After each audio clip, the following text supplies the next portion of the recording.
Let's talk about vintage and modern and why people are stuck on one or the other. And then let's look at some cards.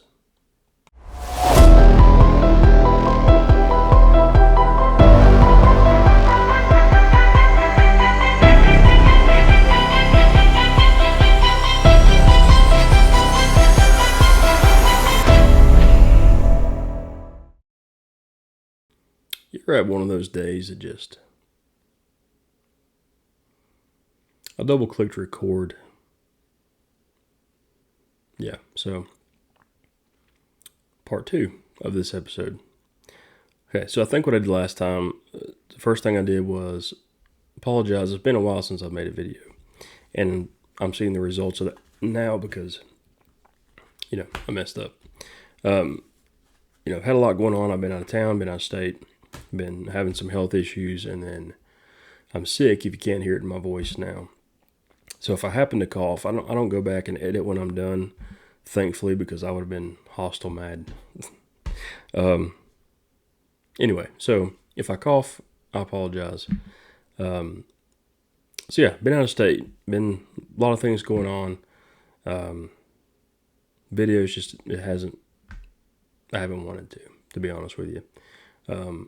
But I do today. I wanted to get one out. I wanted to catch up, let you guys see some cards that I picked up, and then talk about a few things because there's been a crap ton of content coming out, especially about the Nationals. And a lot of people doing national content, they put out as much as possible because I'm sure they get like a viewer boost because people are searching for it and it's popular and trending, whatever. But there's been an absolute ton of content come out. So now that I've rambled the first time, I might be able to shorten this up second time around. So one of the things I want to talk about, and then I'll show you some cards, is the nature. Well, we'll just call it the status of the hobby right now, and a lot of it stems from videos that I've watched. Market movers have put out one. I think Jeff and them had put out videos over at Sports Card Investor. Chasing Cardboards put them out. Other content creators have put them out. There's a ton of stuff coming out of the Nationals. And a lot of it shows a lot of young kids, teenagers, young adults coming in and trading, selling their cards. It has the interactions, what they traded for, and all that kind of stuff.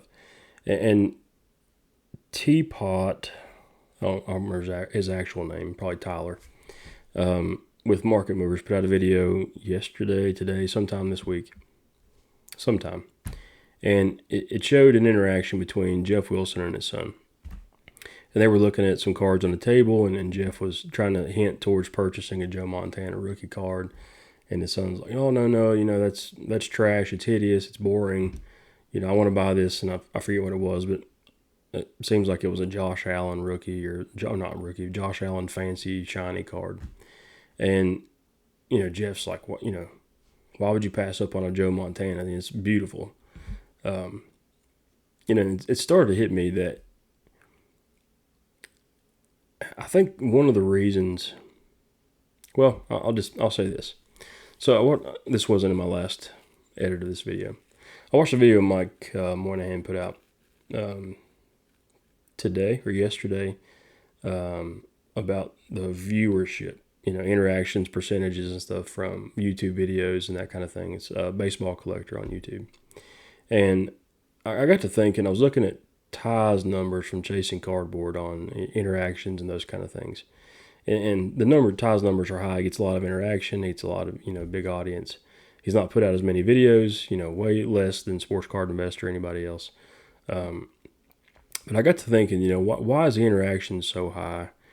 And then you look at the state of the hobby right now with young people and what they're chasing. They're going after the big cards. They're going after the shiny, the fancy, the number, the auto, They want the stuff that doesn't look boring to them. And I think I'm starting to understand why that's the case. And I think as collectors, we do things different. All of us collect in different ways. We prefer different things. And I think as we mature into the hobby, we come to appreciate vintage cards especially more than we used to. And I think that has to do with why Ty is so popular on these shows. It's because he tells a story. And that story, for a lot of us, especially if you've been around the car hobby for a lot of years, or you've been around for a lot of years, and you've watched the sports and you've looked at the careers of the players, and you've learned to appreciate these things, or you have some kind of personal connection to it. That story behind that card, or that fact that you idolized Mickey Mantle when you were young, that holds a lot stronger than the newest and hottest quarterback that's out this year.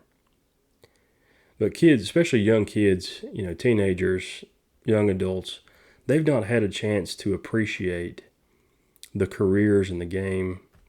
They don't have such a storied emotional connection to that game itself and the teams and the players. The story is not important to them yet. It's not that they're not mature enough mentally to not handle it. It's that they don't have that story to connect to. They don't have, the reason that Ty's so popular is because he connects that story to the collection. And people relate to that. It's no different than the card. I relate. I have personal connection with Josh Hamilton and Billy Wagner, so I collect their cards. Those mean more to me. You could take every Willie Mays and Mantle and Bench and whatever else I've got, and you can sell them. Don't sell my Billy Wagner or Josh Hamiltons, right? There's the connection there. That story is what connects you to the cards. It's what makes them important. And as we get older, and I think that's why there's a lot of the older collectors collect, they collect sets. They do Hall of Fame runs. They do a lot of older vintage cards. And it's not because they think that a red, boring, 1950s card with somebody's face that's not even a picture on it is more exciting than a brand new, shiny, 1 out of 10, Topps Chrome, whatever. It's obviously more exciting. But the reason they get more riled up over that vintage card is because of the story that comes behind it, the nostalgia or the appreciation for the career. These sports, these teams, these players, it's something we all can relate to, that level of competition, what it takes to last 20 years in a career and be the best of the best. Especially, I can only speak for men because I am one, but that really draws us in, right? That perseverance.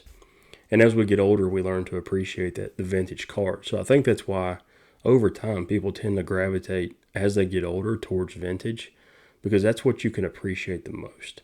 The young kid coming out being cocky on TV and his cards are worth $1 million, and he's only played 30 games in his entire career and everybody's freaking out. It's hard to appreciate that. I mean, we can appreciate it to a certain degree, and there's a level of greatness that comes with performing every week.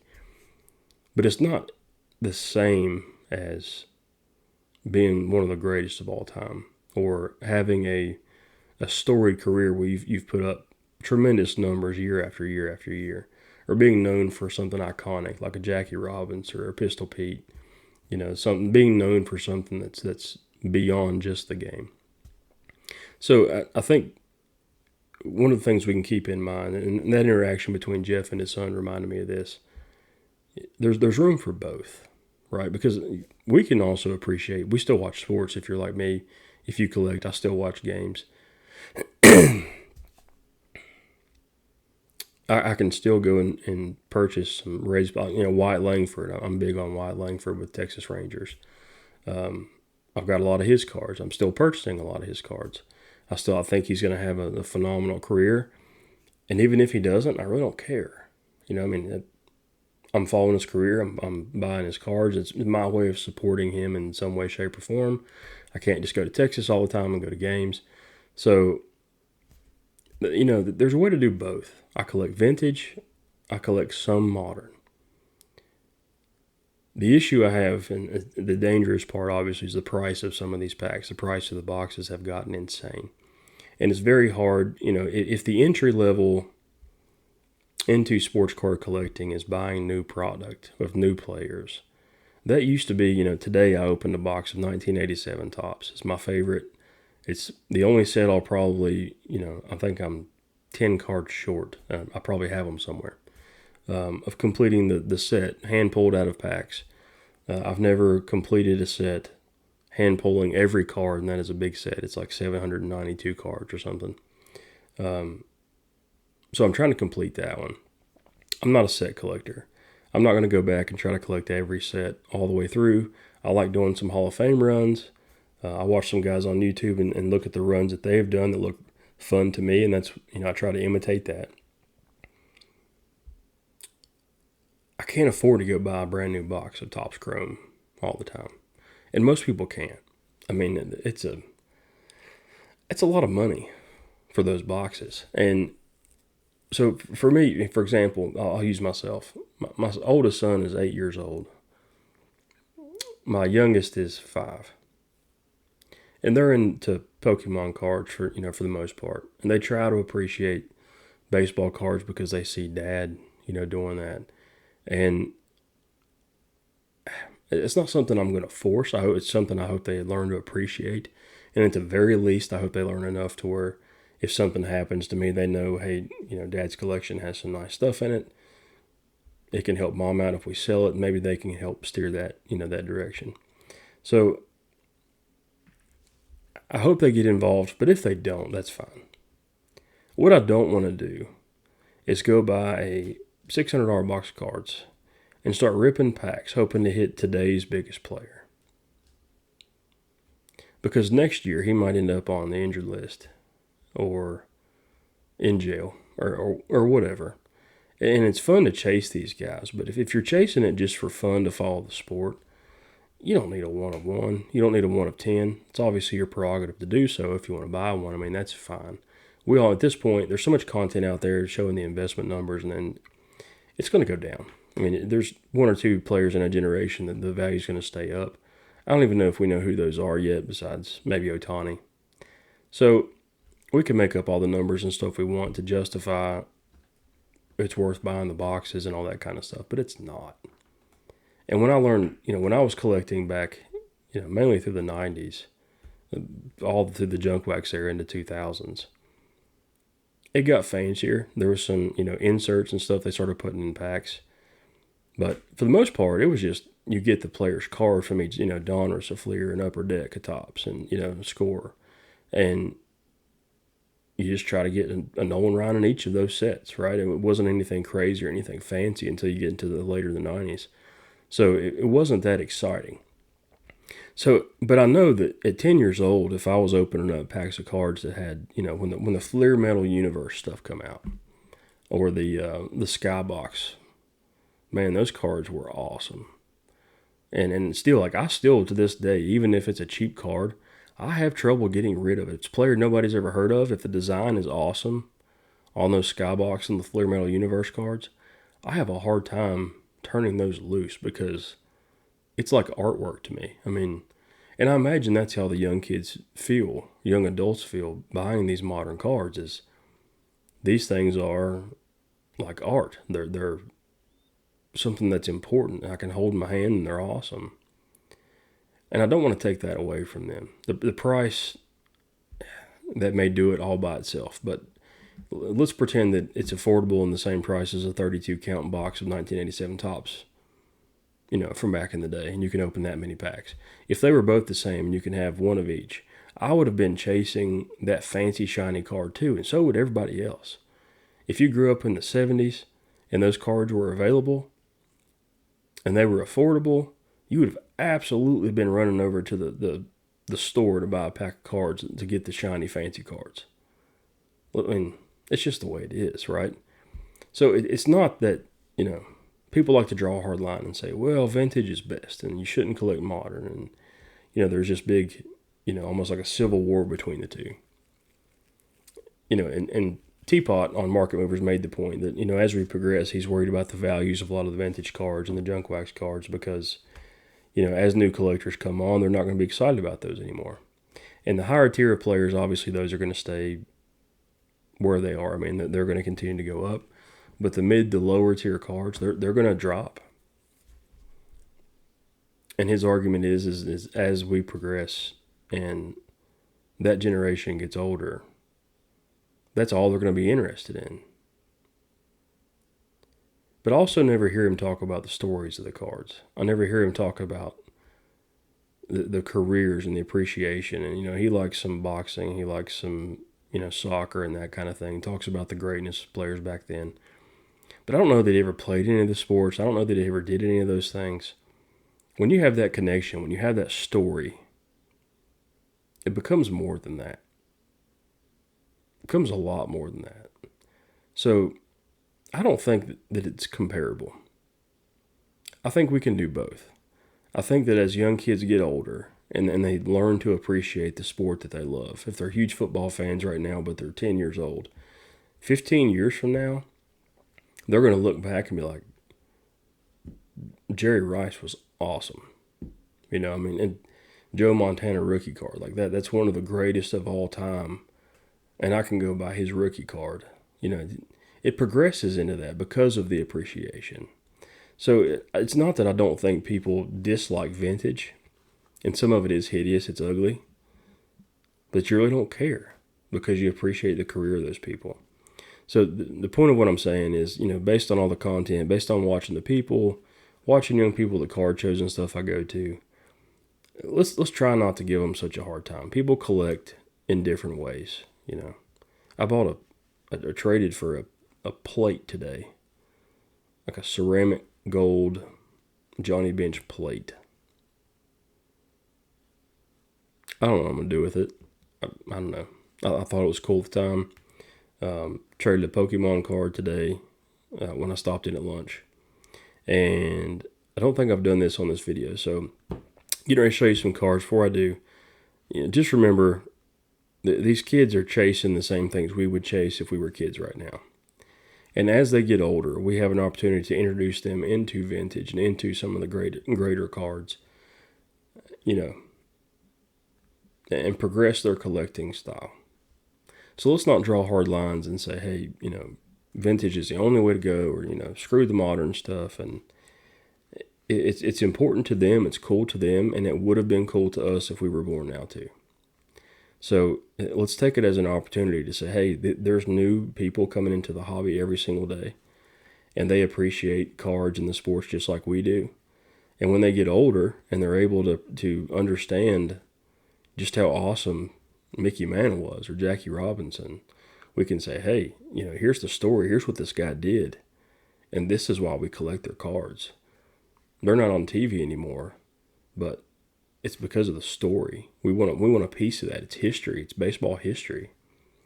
And that's a cool thing. So let's not be so defensive when it comes to different collecting styles. There's room out there for all of it. And it's, at the end of the day, it's a means to have fun. I'm making these videos for fun. It's just something I enjoy. And these kids hopefully will enjoy it too, as long as they can continue to afford it. So, okay. So before I show you these cards, stopped by a shop today, and I wanted to give him a shout out. I told him I would. His name is Josh, and his shop is Lab 20 Sports Cards in St. Paul, Virginia. Little small town, middle of nowhere. He's got an awesome shop. He always keeps, great inventory. Every time I stop by, there's something new. He does a lot of shows. I just got back from, I think, one in Nashville.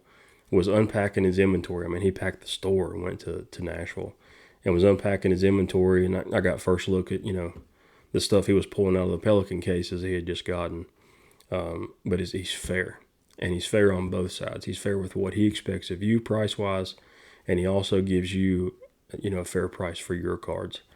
I know there's several shops out there you call and they're like, I'm only 60%. I'll give you 60% for anything, no negotiation. And well, you can go screw yourself, because you might as well just lay down and let them kick you in the nuts, because that's not going to happen, right?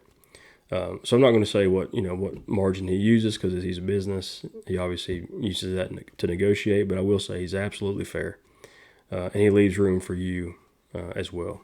So that being said, I encourage you to stop by and visit his shop if you can. It's only about an hour off of 81. Well worth the travel. I know he's closed on Mondays.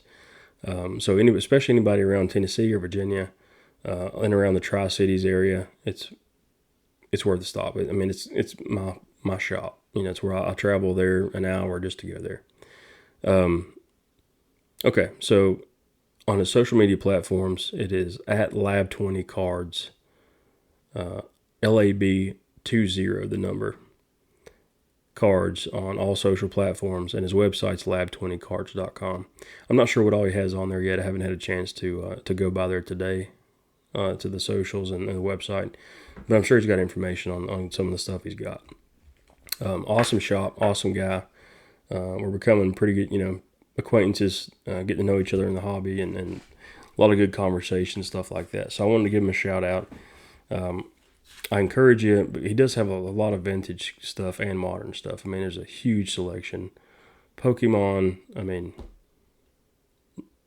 my kind of shop. I mean, he's got everything that I like. So anyway, some of the cards I'm going to show you today came from his shop. And with that, I'll get started. So some of these are not special at all. Some of them are pretty awesome. Some of them are, mostly Hall of Fame. Let me get this right. It's been a while. Okay, Herman Killebrew. So I had to go to Denver and visit a friend. Had some health stuff going on, and I flew down kind of on the spot to help him out, just to visit also. And while we were down there one day, I was like, hey, let's go find a card shop, right? Because that's what we do.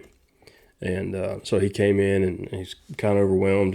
We played ball together. He collected when he was young. He didn't realize how crazy it's gotten. So I got him watching some Chasing Cardboard. And so hopefully now he's hooked, so we got something else to talk about. Willie Mays, Duke Snyder. It's a pretty nice copy of this card. The white's actually white. Center pretty well. I mean, it's, the edges look like somebody took scissors. It's crooked in the top loader. I'm going to have to check that out. But anyway, Rival Fence Busters. I thought that was a pretty cool card. Okay, so as you guys know, as I mentioned, I'm a big Billy Wagner fan. So I had a chance to pick these up, local flea market, Tennessee. Buddy of mine, Todd, had this one, I believe, autographed Wagner. I mean, obviously, it's got a serial number on it, on car auto, which I hate stickers. That was pretty awesome. Also got this one. Also a Billy Auto. I'm glad these haven't started going crazy in price yet. I don't know if they ever will. Hopefully not. But SP Wagner rookie. These are just some I didn't have and had a chance to do that. So thanks, Todd. Appreciate y'all's shop. Okay, so some of these, I appreciate some cheaper cards too. If I find a nice copy and I can replace the ones I've got. This is an 83. In my mind, this is still vintage, even though most vintage collectors probably don't think so. But I like to replace the ones I got. And the 83 set is one of my favorite sets. I don't know why. I love it. Tom Seaver. I'll get it figured out eventually. There we go. Yeah, that was a nice one. Yeah, $2, like $1.50, or I forget what I ended up paying for these, but yeah, next to nothing. 82 Donruss, Nolan Ryan. The copy I have of this card is trashy, and this is a very clean copy, so I picked that one up. Okay, so these are a few benches. As I said, nothing fancy. I didn't notice this until later. Either way, the one I have, I bought in a collection of this card. I didn't pack pull it. And it's very stained. It's very brown. So even though this has the little red speck on it, this is still a way, way, way better copy of my bench. Yeah, so I'll be switching that one out. Just a Fleer Johnny. It's a very clean, pretty copy of that card.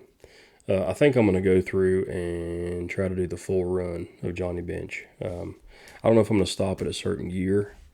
I don't know. I haven't decided what I'm going to do with that one yet. This one, a guy broke a set on, and I need to do some research on this card because I had never seen this one before. I watched the video Mike did on, the food cards and things like that.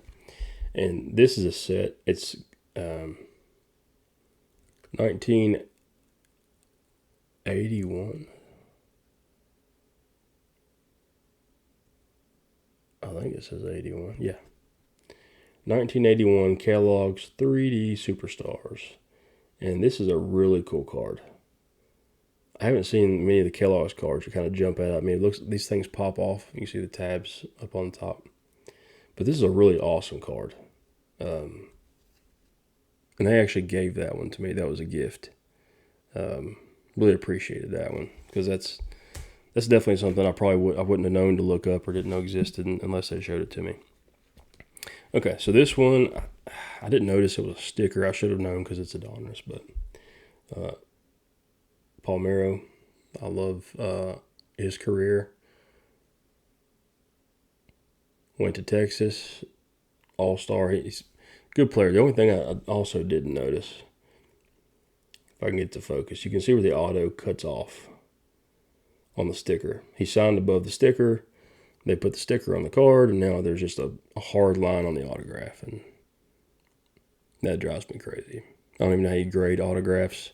They're probably like an auto 1 in my opinion, just terrible.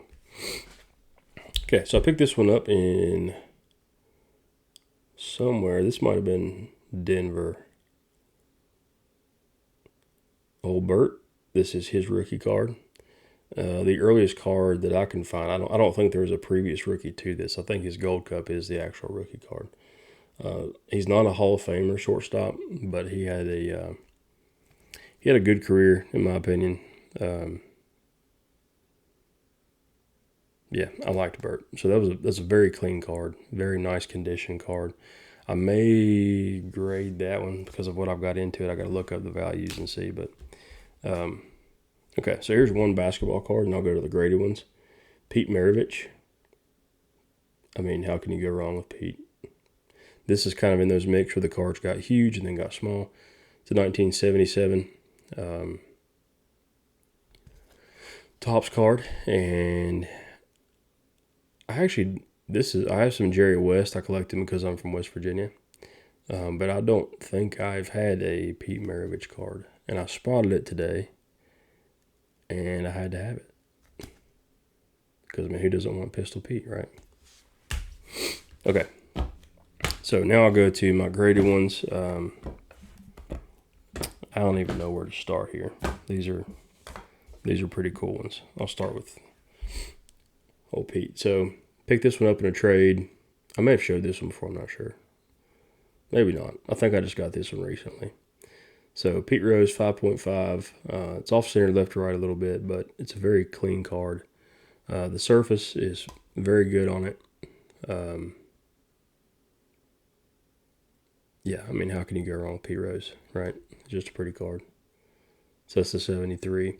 I'm going to do the Hall of Fame run with this, but anytime I'm doing Hall of Fame runs now, I'm including Pete Rose because it's my collection. I think I can do it if I want. Okay, so I picked up some. Yeah, these are really good condition cards. This was from same guy, Bob Gibson. I swear I'll figure this out one day. 5.5. There we go. 65 Topps, Bob Gibson, 5.5. Very pretty card. Again, off center, left to right. But, I mean, the color is awesome. They, very well conditioned cards. In the same way, same set, same guy. These are very, very nice. This Yaz is centered well, left to right. I mean, almost perfect left to right. Some top to bottom issues. But if I'm going to suffer through centering issues, I want it to be top to bottom. I prefer left to right to be okay. That's just my preference. So, and even on the back, I mean, I don't know what could have caused this to get to 5. In my opinion, it's at least a 7. It is a very, very clean card. I mean, it looks packed fresh. These things are sharp. Okay, and last one that I got from him, 1967 Topps, Willie Mays. It is a 1.5. I like, even though it's a 1.5, I like the centering on it. I don't care that the edges are rounded out. It's got a little crease on it. But I've not owned a Willie Mays.